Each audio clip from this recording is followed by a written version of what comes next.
Let's learn about Trauma Informed Yoga. I'm going to ask my friend Nicola a few questions. Hi, Nicola. Thank you for spending some time with me today. Just wanted to ask you a little bit about yourself and what you do, and what is trauma-informed yoga practice? I do teach regular vinyasa yoga as well as yin yoga. And I also put together a trauma-informed yoga practice workshop, which involves giving people permission to make choices in how they move their body. Because when you're a trauma survivor, essentially you've had a lot of that control taken away from you. So it's concentration on choice of words when you're getting people to go into certain positions, asanas, postures, whatever you want to call it. However, it's also making sure that they're facing to the door, because a lot of people want to see out. They want to see a way out if they get triggered, for instance. And it's really connecting back to the body. So like a lot of the time when I start a trauma-informed class as part of like a 7-week program, I'll suggest that they might come into the class and they'll mark, say, if they feel like, how are you feeling right now? So mark down on a piece of paper, you might be feeling a 3 out of 10, you might be a 1 out of 10, whatever. So they do that at the beginning of the class. We go through a bunch of different postures, and then at the end of the class, you ask the same question, so how are you feeling now? And I've never had any instance where that hasn't decreased, where that has not increased. And normally people have even got to a place where like 8 out of 10, they could be 10 out of 10, so they're feeling like really good.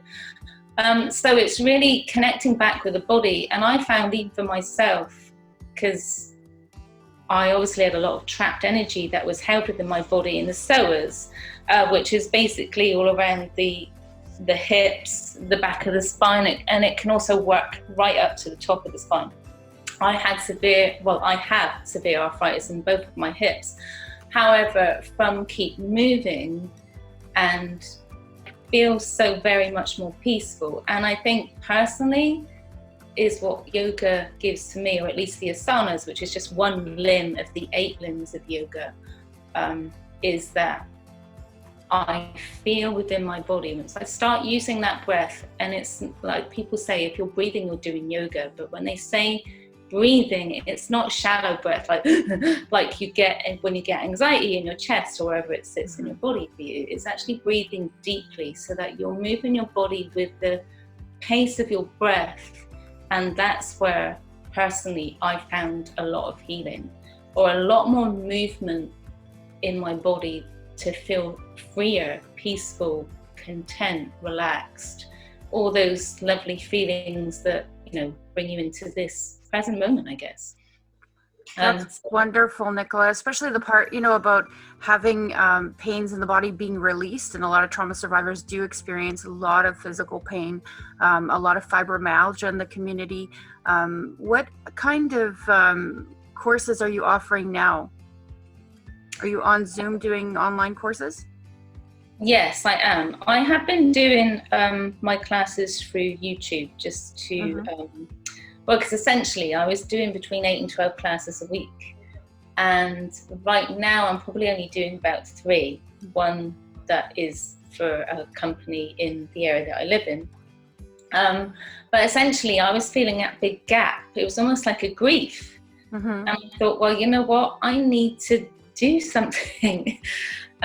So I thought, well, the only way I can really do something right now and teach classes, because that was it. The grief was then the yoga.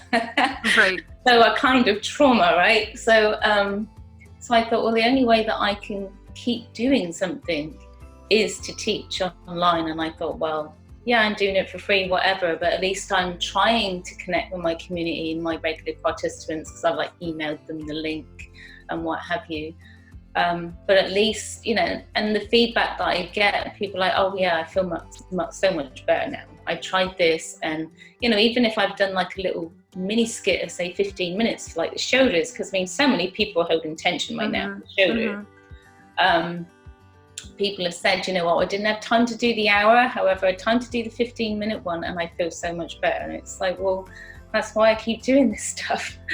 But like, it might not be yoga that speaks to you, that helps you connect with your body, with your breath, with your spirit, whatever. It might be going out for a walk. It might be going for a walk in the woods. It might be karate. It might be some form of martial arts.